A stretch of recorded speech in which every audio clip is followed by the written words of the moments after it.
So that went pretty well. That was pretty easy, actually.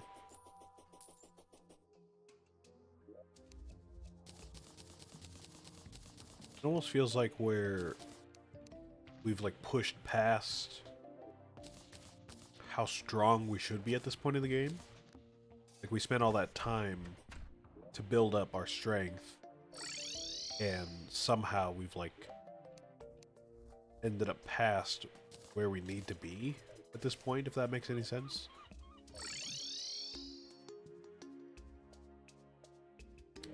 Summon one, like up here or something.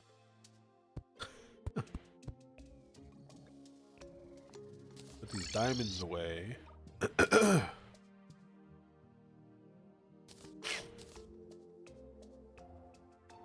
Summons are over here. I believe that's the correct order. Eater of Worlds, Goblin Army,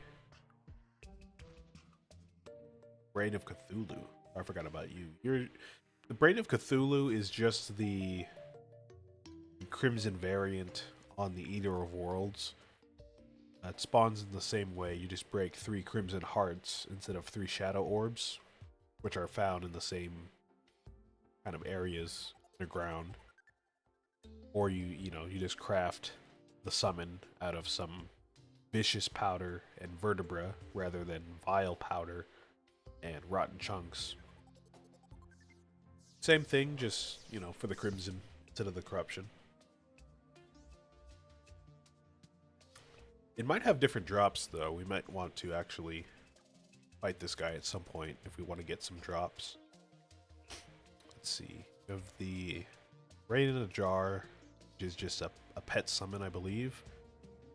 The Brain Relic, which we're probably going to want to get at some point. The trophy as well. Brain of Confusion. Grants the ability to dodge attacks. Attacks that deal less than 5% of your max life will not be dodged. Okay. The dodge has a cooldown that ranges between 15 and 90 seconds depending on the damage. The cooldown is shared with all other dodges and reflects. Temporarily increase critical chance after dodge and may confuse nearby enemies after being struck. That is a lot of stuff for one item. This seems okay, though.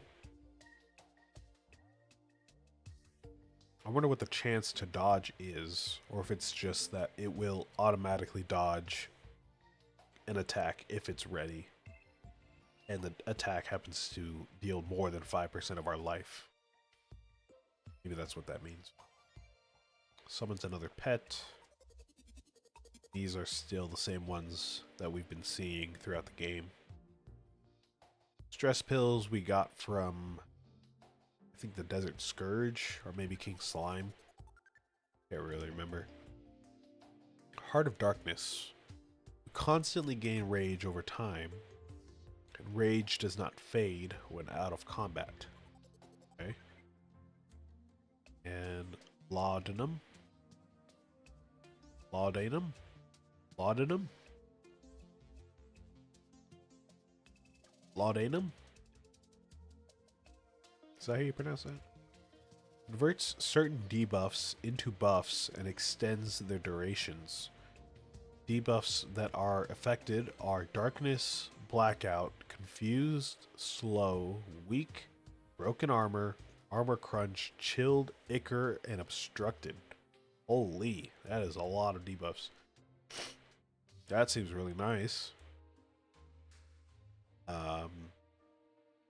Honestly, I can see myself wearing that outside of bosses more than during bosses. I feel like if I'm like out caving or exploring or something, that would come in handy pretty well. So I'm gonna just hope I get that eventually.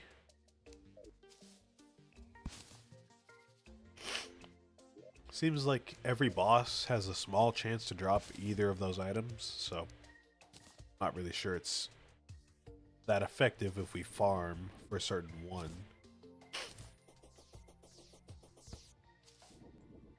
Yeah, I'm just gonna hope we get that at some point. Alright, so what is next on our list?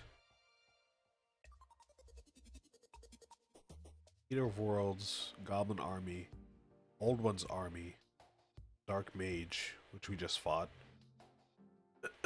Okay. I didn't think they would add their own entry for the Dark Mage, but that's interesting. The Hivemind. Not to be confused with the popular YouTube channel, Hivemind. If you don't get it, you don't get it. Sorry. Kill a hive tumor in the corruption, or use a teratoma in the corruption. Okay. And for that we need demonite bars, rotten matter, we don't have, rotten chunks, which we do have. Maybe you craft rotten matter out of rotten chunks.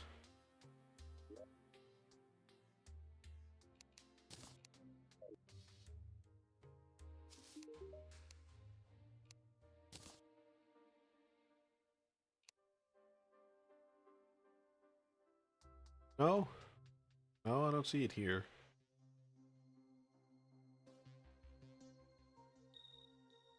Okay.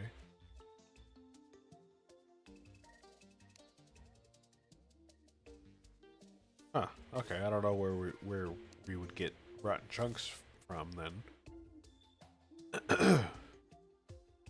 But it said we could just destroy a hive tumor in the corruption, which do spawn naturally. If you have not noticed this whole time throughout the series, there actually have been hive tumors spawning on the ground every time we pass the corruption.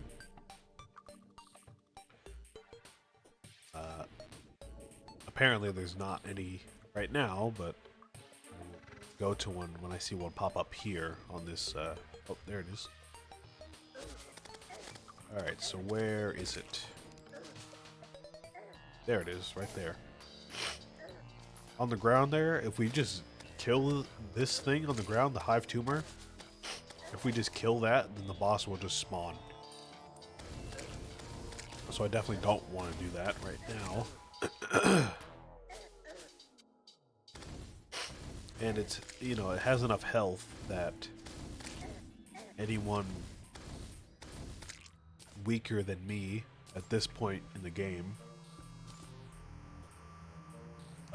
would just not be able to kill it easily. So it's definitely not that easy to spawn accidentally, but it can be done for sure.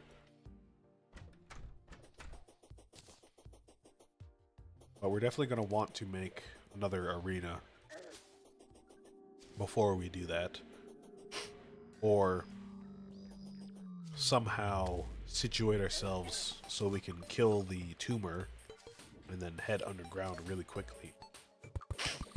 Use that other arena we built for the Eater of Worlds. I don't believe it enrages when you leave the surface, right? Oh, you have to fight it underground. Oh. I didn't even know that. My last playthrough, I fought it above ground. And I was able to beat it fairly easily. So I didn't even know you were meant to fight it underground. But I guess we'll do that, then. We'll just go ahead and destroy a tumor and then try to make it underground before we get caught.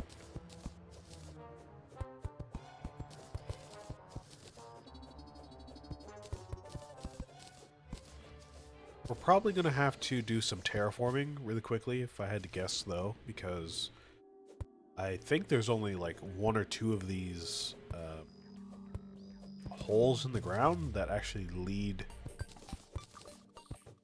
like actually connect underground, I should say.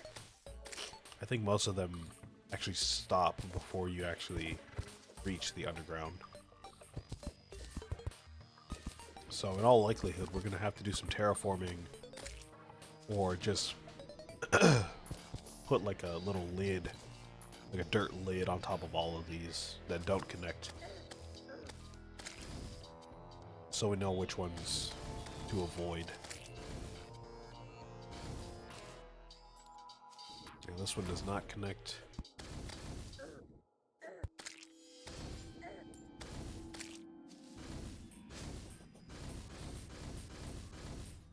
This one also does not.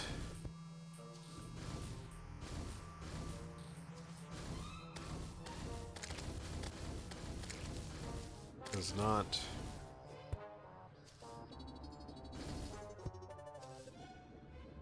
So yeah, you know, if we find a tumor like way out here, we're definitely going to have a lot harder of a time getting to our arena.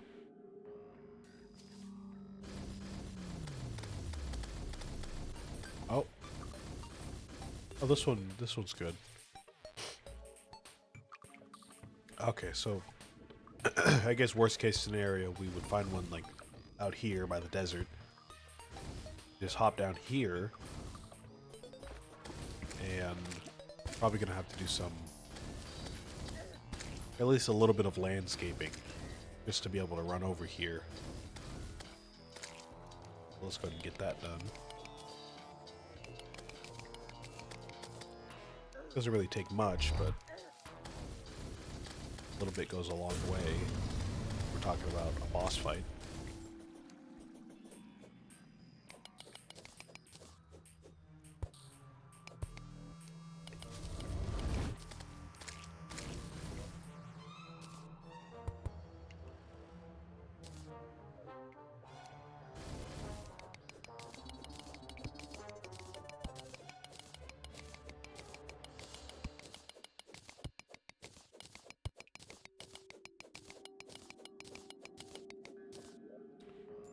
Can't really tell you how difficult this boss fight is going to be.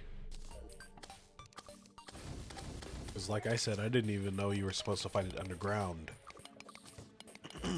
So every time I fought it on Revengeance mode, I fought it while I was enraged. And to be honest, I still got past it fairly easily.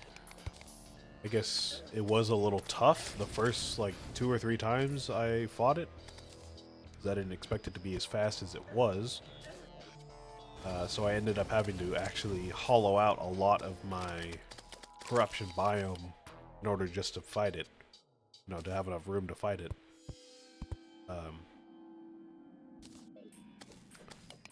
But it wasn't that bad once I learned the patterns. I just had to be kind of quick on my feet. So I think with the arena and actually fighting it underground, I think it'll be pretty doable for us right now, especially because we just upgraded our gear and we have those potion powers, so really don't think it'll give us too much of an issue.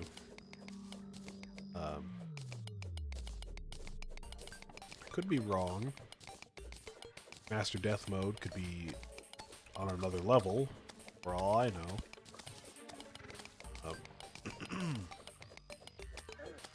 But again, so far, the only real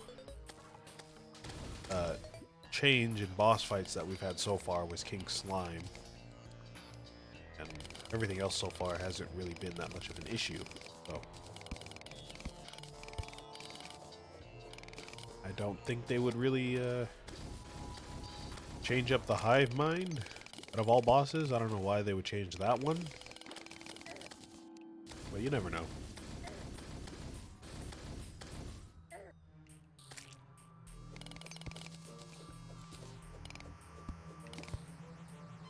Alright, almost done here. Oh, we actually have a little guy right there. We need our potion powers first, so can't really do anything about that.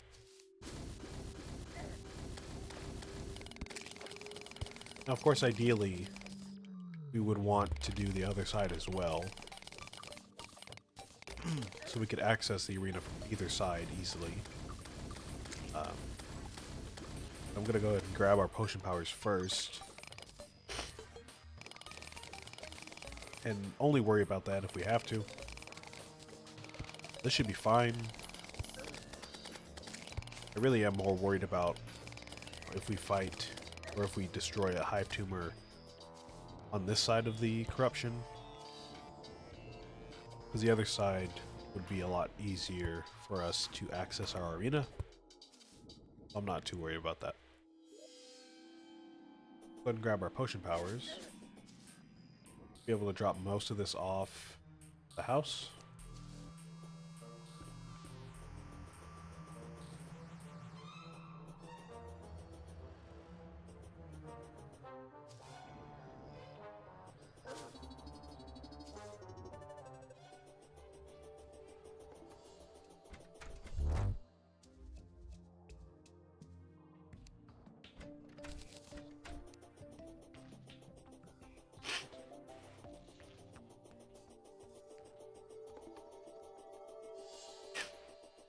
The rest of this I don't really need. Maybe the shurikens. We can save up for that unlimited pouch. But at this point I really don't need shurikens. It's kind of a novel thing to have.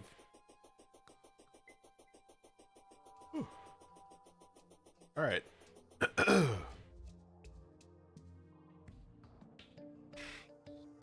Drop these off.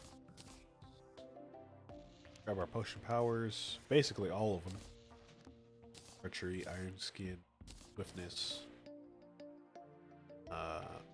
We'll grab warmth. Oh.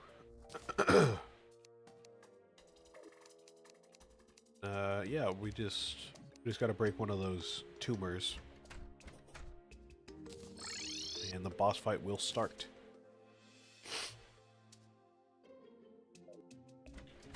Go ahead and try it. Not really anything else we need to do. There's no accessories for us to reforge. And we already reforged our new weapons. Save for the star cannon, but that thing costs like 20 gold per reforge, so we're pretty much good to go. I guess I'll take care of this. Carve this down a bit.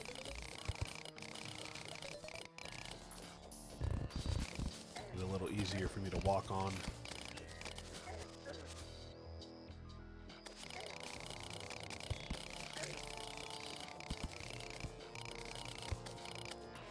There you go.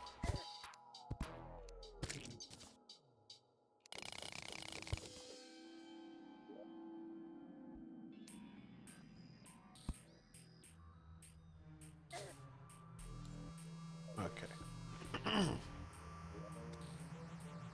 So if we break this tumor right here, we can head over here, just drop down straight onto the arena, basically. That's a platform right there, so let's drop through it. We're probably going to want to use our ranged build again. Yeah, let's just go ahead and break this guy, then we'll start running.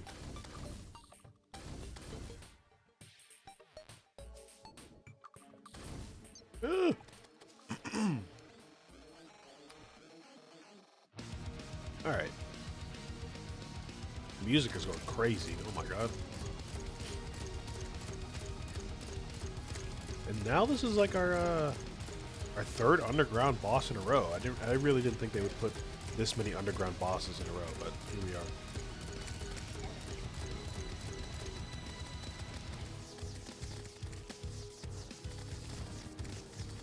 Alright, Star Cannon seems like a good choice this phase. I really can't tell what's going on that well, to be honest with you. Seems like there's a lot of enemies doing different things. I guess that kind of makes sense. Boss name is the Hivemind, so that would make some sense.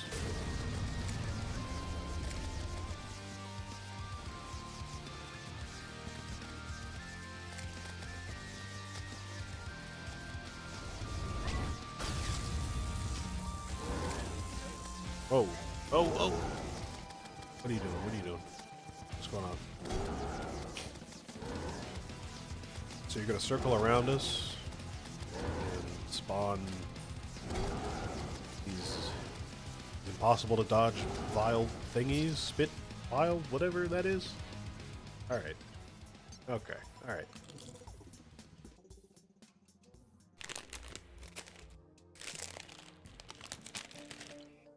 I didn't really see what that guy's health was at that point, so I don't know when the switch occurs. The phase. That wasn't a bad attempt.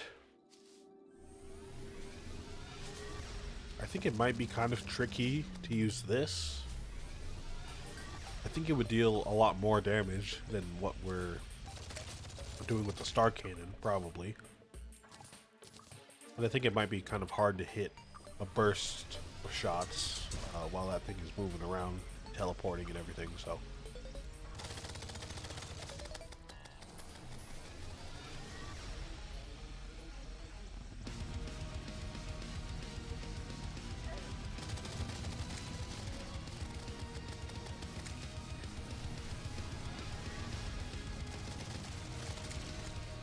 You know what? It's doing pretty good.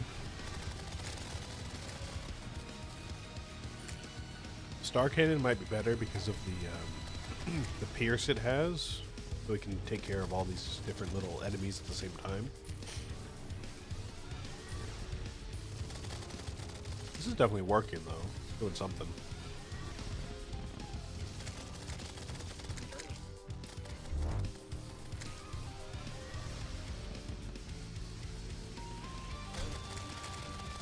If not this, then we can try out the magic set with the space gun.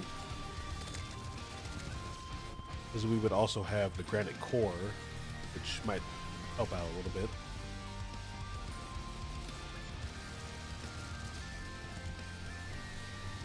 This seems fine for now, though.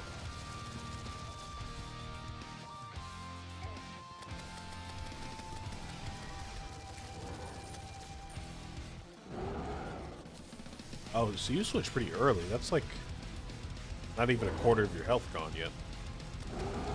It's like an eighth of your health bar. No, like a fifth. I can't really tell. I'm not good at visualizing fractions.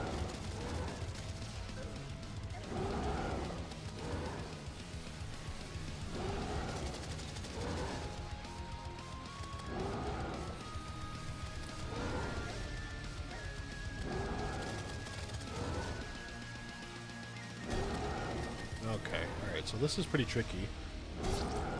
It's hard to dodge the spit balls, those like weird acid spit balls that he shoots, while also dodging the boss itself whenever it charges. I do think the AI is better. Better than I'm used to, at least, so it is pretty tricky to dodge that, to be honest. I think we've got a good thing going here, though. I think probably one of those bosses where you just have to keep trying it over and over again. If we really do have to, then yeah, we'll go ahead and go grab some Hellstone and upgrade our stuff even more than we already have with Meteorite. Because remember, we still do have Hellstone available to us. So we could craft Hellstone arrows, Hellstone armor, and some other, like a Hellstone bow, I believe. So, you know, if we really need that, we can go ahead and do that, but I do want to see how far we can get with meteor stuff first.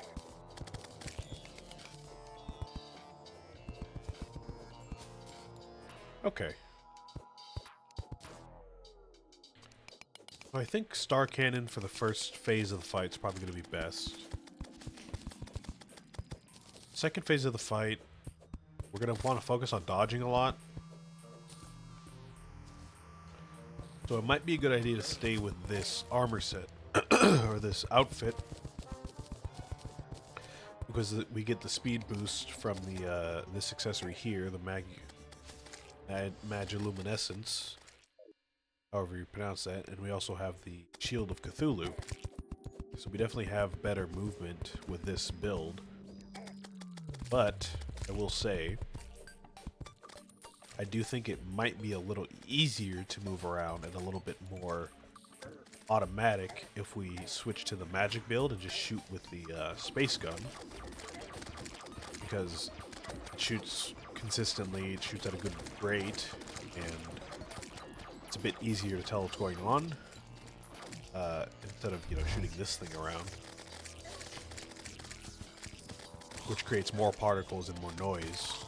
So I think what we should do is use this for the first phase of the boss, and then for the second phase where he starts circling around us, we're going to switch to the magic build, start using the space gun, be a bit more precise. But of course they put a blood moon. Put a blood moon on us right as we're trying to do this, so it's probably not going to be easy to spawn it.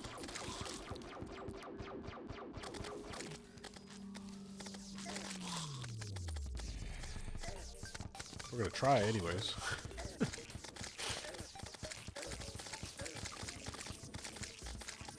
We really do need to find out where we can get a calming potion though, because this is crazy.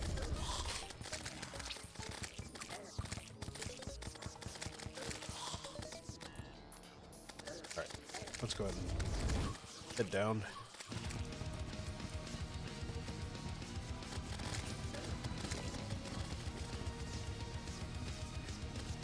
These demon altars also do not help. I know it's part of the challenge of fighting in the corruption to deal with these altars. Oh, you know what? I think now that we have the Demonite pickaxe, we still can't get rid of the altars altogether. But before we weren't able to actually replace the demon or the Ebonstone with platforms because we couldn't mine through the Ebonstone. But I think we might be able to now that we have the pickaxe. So we might want to try doing that after this attempt. I think you're about to switch.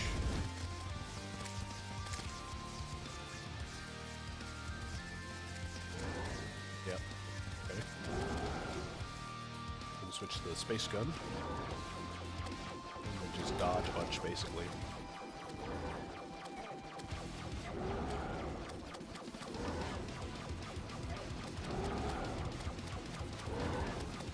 Not really sure what to expect after this phase, so let's just try to hold out for a while.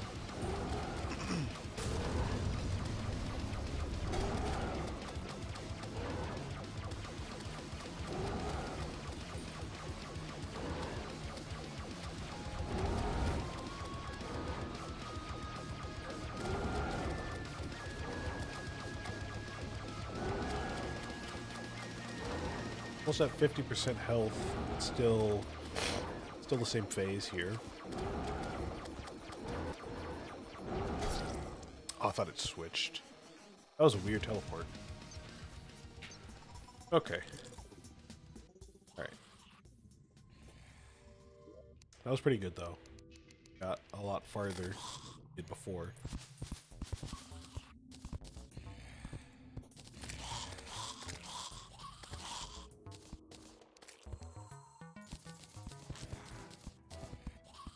Alright.